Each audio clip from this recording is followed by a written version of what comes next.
8h38 e agora a entrevista de hoje do Jornal da Bandeirante, gente, começando pelo Cláudio Humberto em Brasília.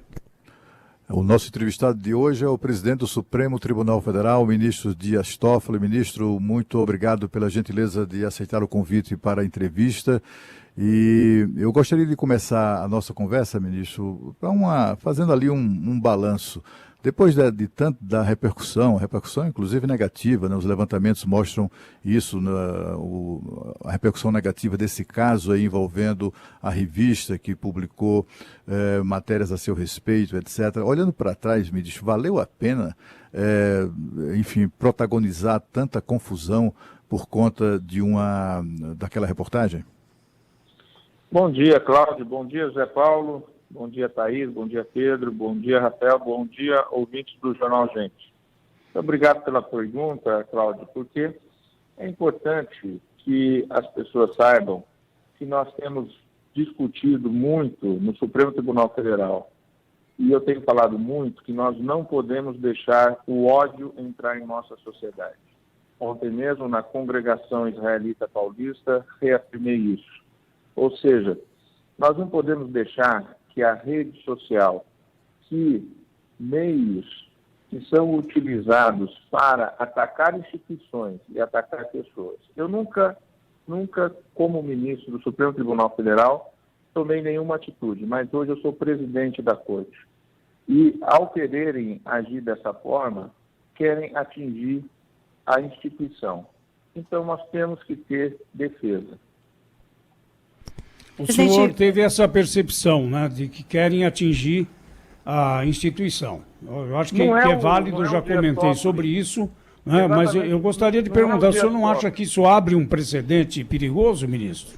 Não. Existem jornalistas que já processaram outros jornalistas e foi até o Supremo, por exemplo. Eu não vou aqui citar nomes, porque são todas pessoas conhecidas e corretas, mas é normal isso acontecer. Veja, ontem mesmo na Congregação Israelita, eu lembrei o caso Verlander, em que o Supremo Tribunal Federal, em 2004, proibiu a venda de livros que defendiam o antissemitismo, ou seja, a cultura de atacar os judeus. Mas então, ministro, é o Pedro que está falando aqui. Nesse caso, citado aí pelo senhor, nós tivemos o devido processo legal.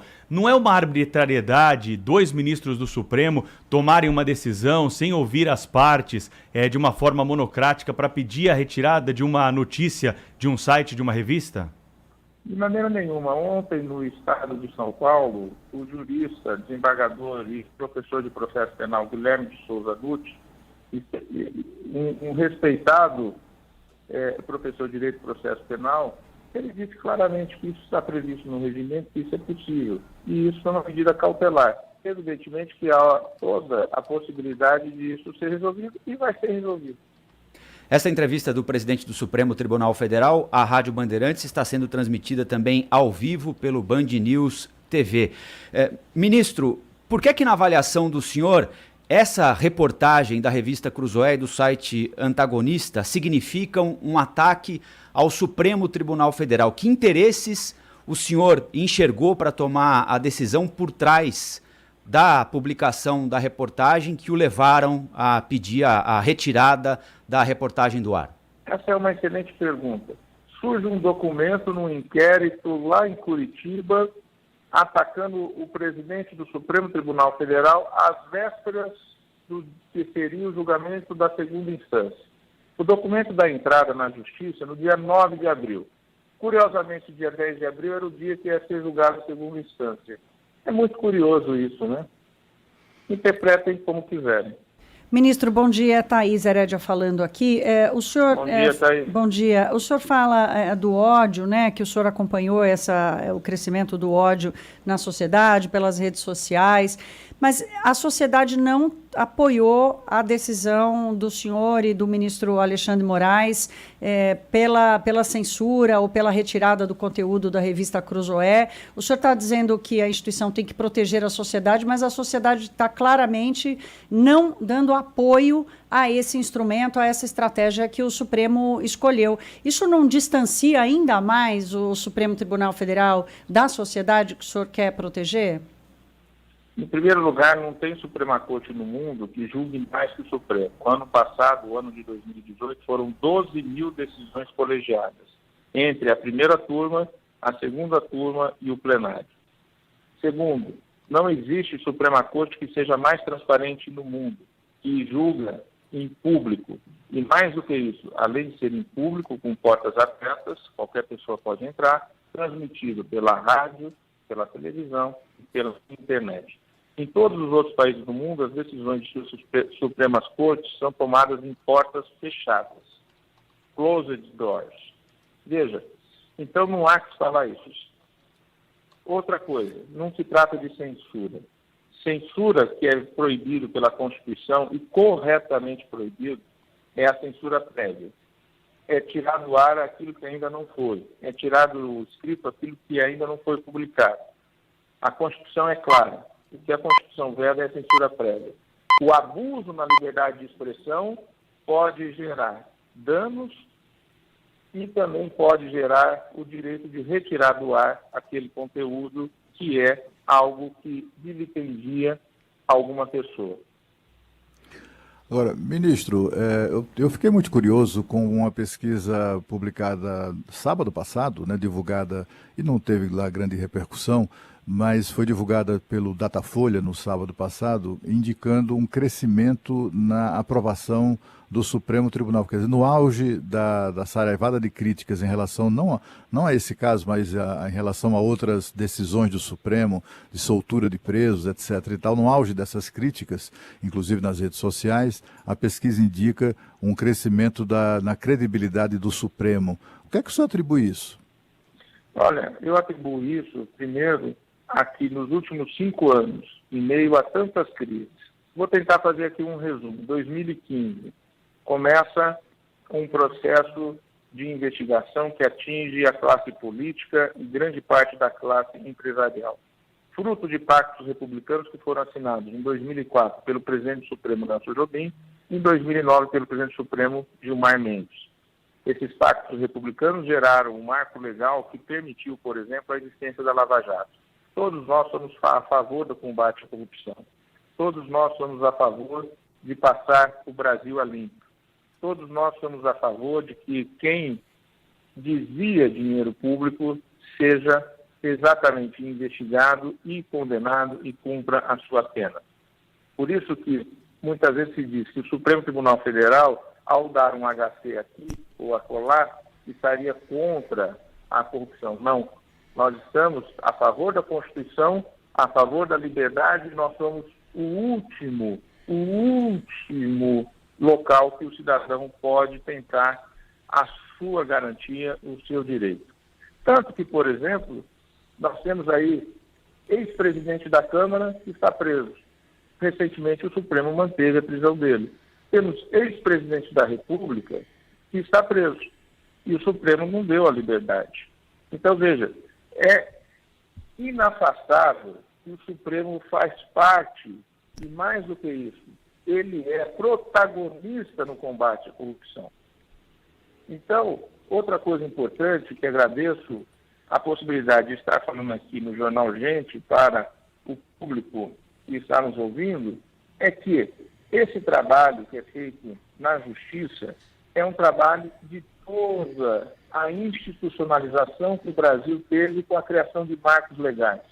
Marcos legais como a lei que permitiu a existência da colaboração premiada.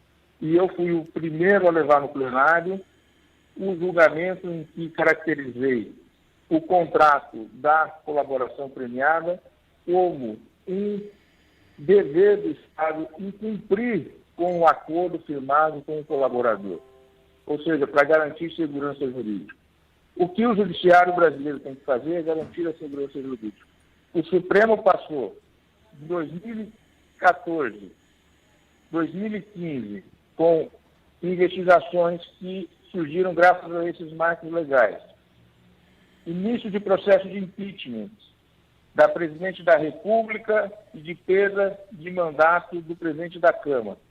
2017, com julgamentos relativos a denúncias apresentadas ao presidente da República que sucedeu a presidente que sofreu impeachment. em 2018 com a prisão de um ex-presidente da República. Tudo isso foi parar no Supremo. O Supremo decidiu serenamente, o Supremo garantiu a transição que havia entre um momento de grande turbulência. Eu não gosto da palavra crise. Quem gosta de palavra crise é mercado para influir em bolsa de valores, ganhar e perder. Ministro Dias Toffoli. O Brasil passa por uma situação em que essas relações que ocorreram foram todas elas investigadas. O Brasil chegou à eleição de 2018 e o Supremo Tribunal Federal julgou todas essas causas. E essas causas todas, julgadas pelo Supremo Tribunal Federal, garantiram a transição que levou a que nós chegássemos a uma eleição tranquila, que o povo escolhesse o seu novo Congresso, o seu novo Presidente da República.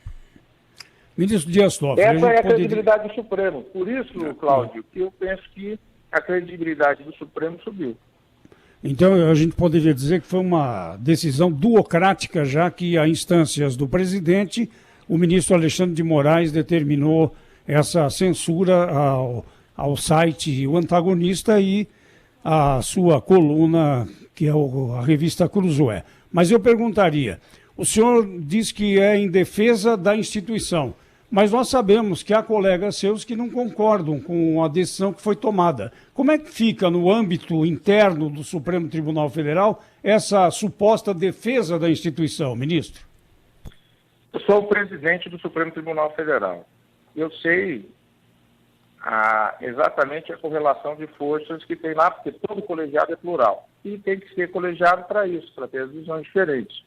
Eu tenho tranquilidade de que as decisões tomadas pelo ministro Alexandre de Moraes, não só essa, que não é censura, volto a dizer, censura pela Constituição é aquilo que é prévio.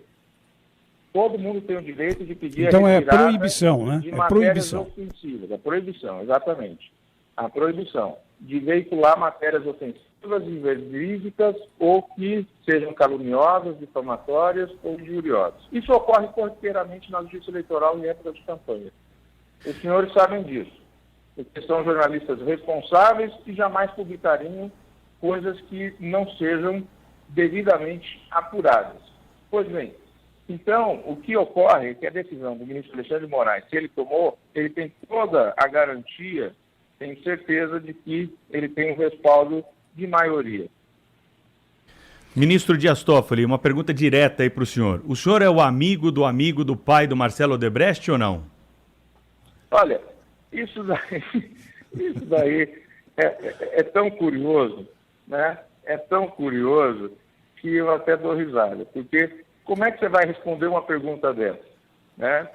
É tipo assim, a pessoa te acusa de algo e, você é um pedófilo. Aí você vai na imprensa dizer, eu não sou, né? Você está repetindo a pergunta. E o senhor pretende processar o Marcelo Odebrecht por conta dessa declaração? Essas questões todas vão ser resolvidas posteriormente. Ministro, eu queria saber do senhor como fazer para diferenciar. Na terça-feira agora houve uma operação da Polícia Federal para apreender computadores de pessoas suspeitas de disseminarem notícias falsas a respeito do Supremo e dos 11 ministros, de alguns deles pelo menos.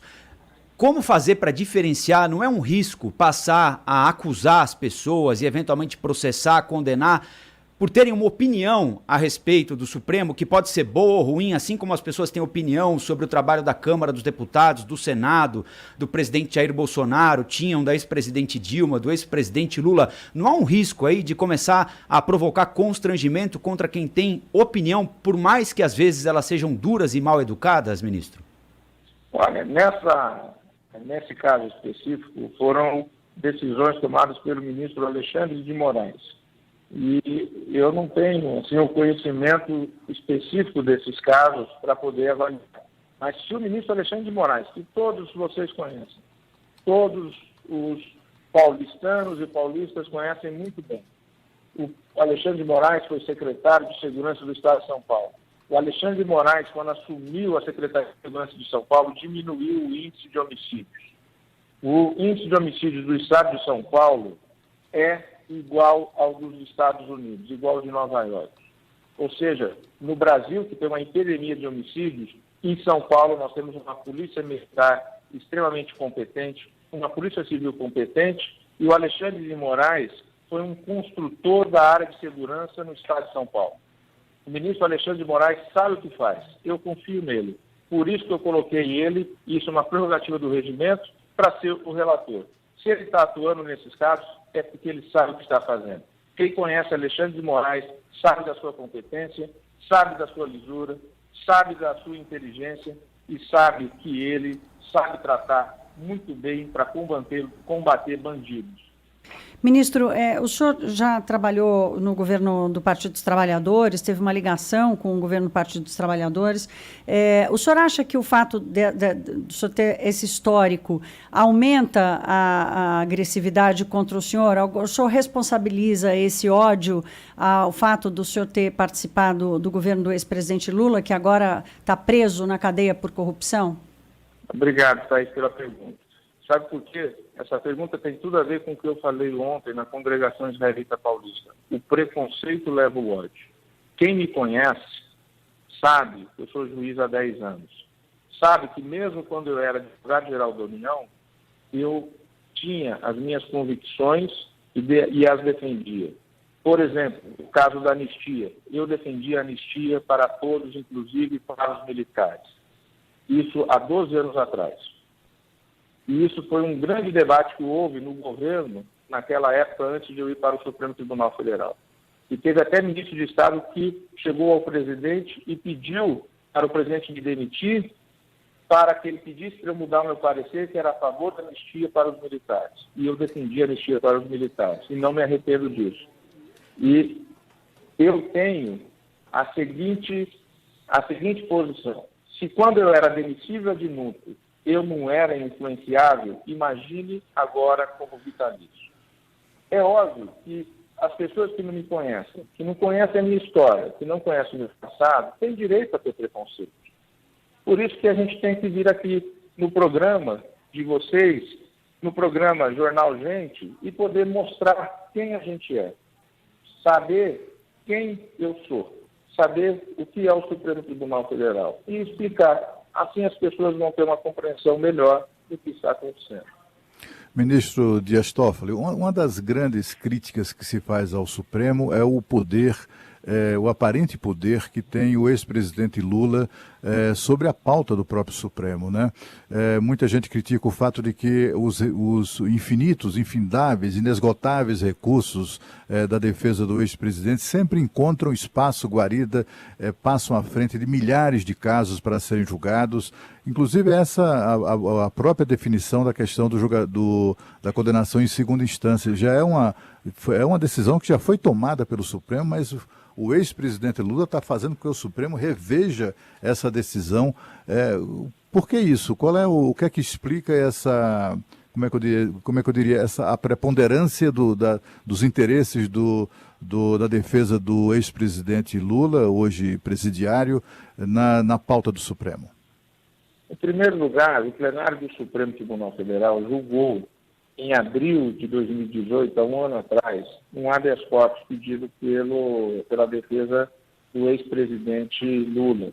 E o Supremo negou esse habeas corpus. Ou seja, se tivesse algum tipo de ideia favorável, ele não teria negado. Segundo, o que está agora para julgar na segunda instância, que eu adiei, eu como presidente, estava pautado desde o ano passado, dia 10 de abril, e a pedido da Ordem dos Advogados do Brasil foi adiado, não é nenhum pedido do ex-presidente. É um pedido da Ordem dos Advogados do Brasil de que seja declarado apenas após o trânsito em julgado, apenas após o último recurso, é que alguém possa ser preso. E isso foi julgado inicialmente como medida cautelar, como liminar, até aquela decisão provisória. E agora, o ministro Marco Aurélio de Mello, que é um experiente ministro, competente ministro, né? É o segundo mais antigo da Corte, quase 30 anos de Corte, ele liberou isso para julgamento de mérito. E nós precisamos julgar esse mérito, até porque o ministro Marco Aurélio, daqui 2 anos, ele completa 75 anos e deixará a Corte. Nós temos que julgar isso antes dele deixar a Corte. Ele é o relator, já preparou o voto, já trabalhou, e nós temos que enfrentar essa questão. Não é uma então, agora a questão grande pessoal, pergunta para o senhor. É uma questão geral. Quando é que o senhor vai pautar esse julgamento da segunda instância?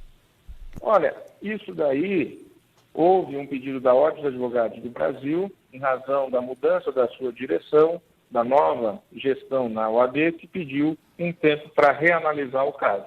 Então, isso, nós vamos aguardar o posicionamento da OAB, que queria fazer uma análise disso. Quando a Ordem dos Advogados do Brasil dizer que, da parte dela, o tema pode ser repautado, ele vai ser repautado.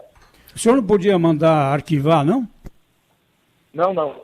Aliás, esse é um bom tema.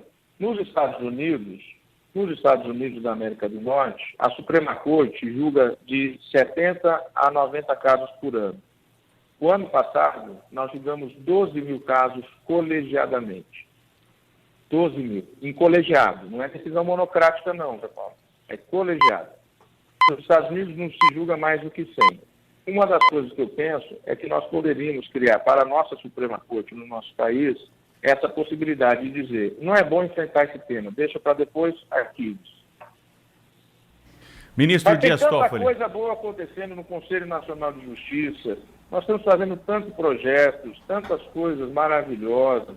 Vamos um dia, Cláudio, Zé Paulo, Thaís, vamos, Pedro, Rafael, vamos falar sobre as coisas positivas, as coisas boas. Então, esse é um bom tema aí, o Conselho Nacional de Justiça aí, punição de juízes que estão exacerbando nas suas funções. E qual que é a mudança de postura do CNJ em relação a esse assunto? O Conselho Nacional de Justiça, ao contrário de outros conselhos corporativos, a gente pune quem anda erradamente. Aqui, por exemplo, em São Paulo, o Tribunal de Justiça do Estado de São Paulo pune juízes que cometem algum tipo de ilicitude. E é possível acabar... Nada vai para debaixo do tapete. Ô, ministro, eu concordo. Isso é colocado para fora. Deixa eu perguntar. Não age dentro da lei é colocado para fora. Então, veja. Então, mas tem a aposentadoria compulsória, né? Tem a aposentadoria vitalícia, quer dizer, né? Vejam outras corporações que fazem isso. Não, mas, por exemplo, o juiz é aposentado com os vencimentos dele. Tem como mudar isso? É preciso mudar a lei? Tem que mudar. Isso depende exatamente do Congresso Nacional. E o senhor é favorável a essa mudança?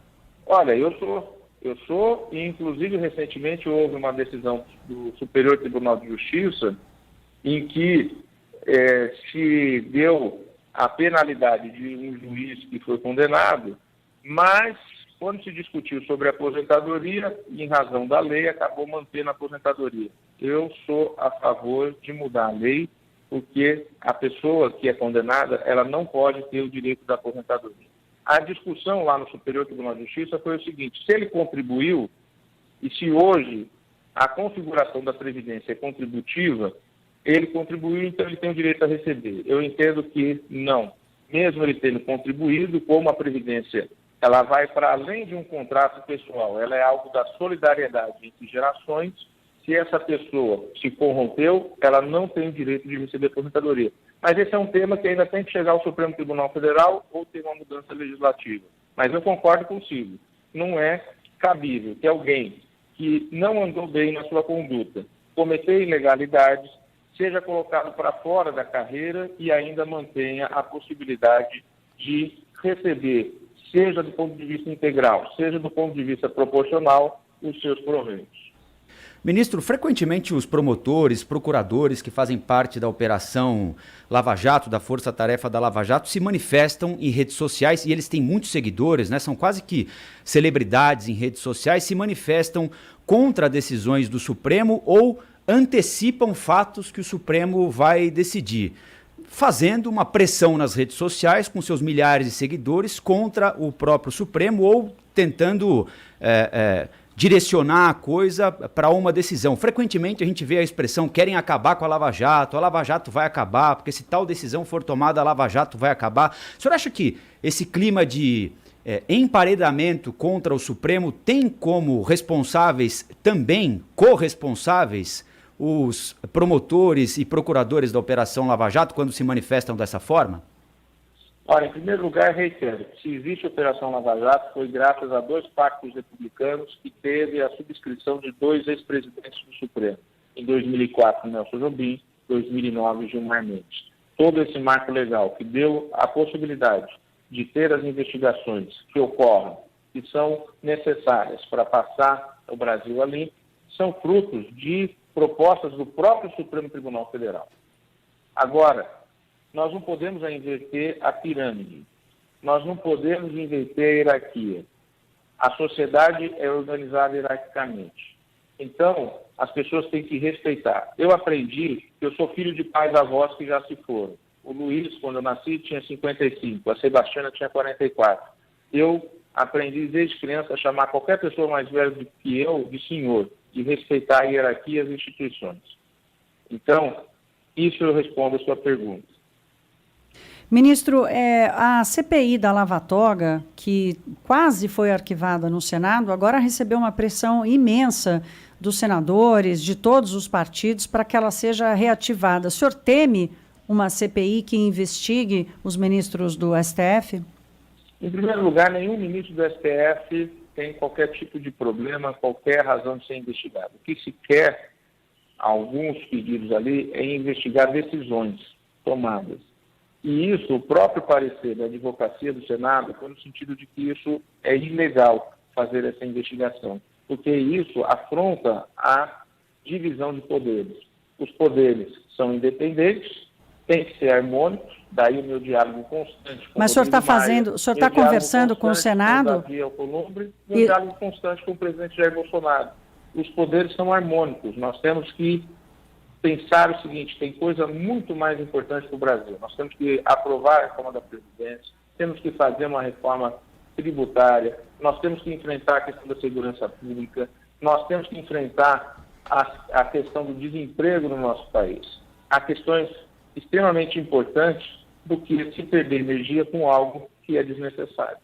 Ministro Dias Toffoli, a minha última pergunta para o senhor. Para mim, desculpa insistir no tema, só não ficou claro uma coisa. O senhor foi ou não foi procurado pela Odebrecht enquanto era advogado-geral da União?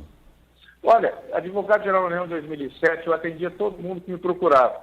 E a gente tinha lá, na Advocacia Geral da União, um núcleo que era para defender o PAC.